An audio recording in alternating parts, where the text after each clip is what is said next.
We'll send it back out now to Storm Team 44 meteorologist Gunnar Console, who's tracking the latest conditions outside. Gunnar, it was a fun weekend for staring up at the sky with the northern lights in view.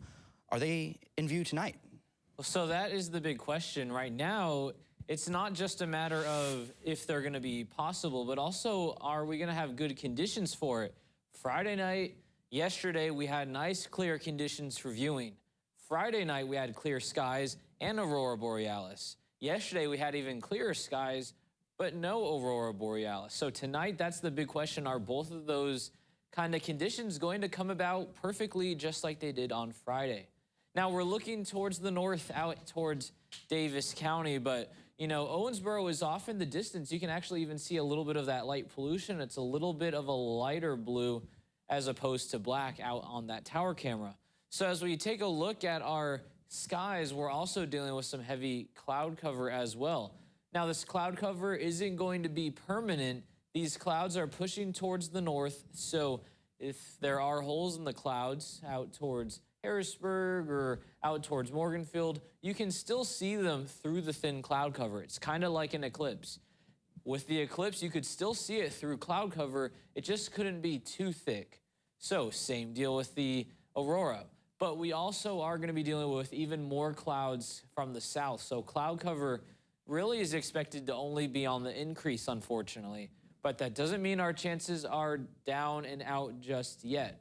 But let's also talk about the KP value. That indicates the intensity of the storm and how likely and how far south the aurora can be seen.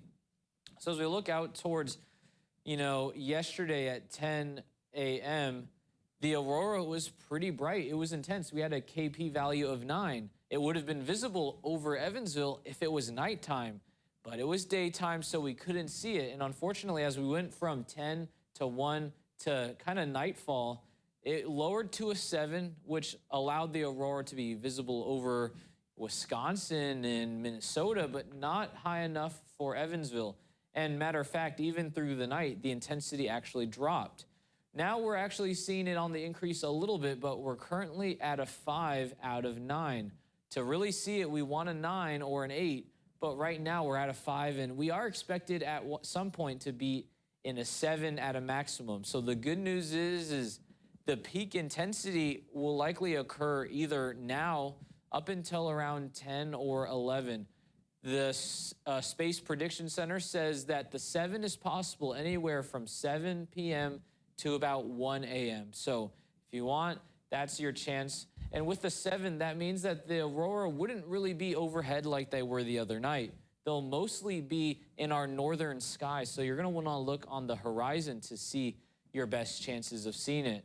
So it's definitely worth trying to get a good look of it, because right now, really, we would need an 8 or a 9 to see them overhead. Still possible, but not hanging my hat on it.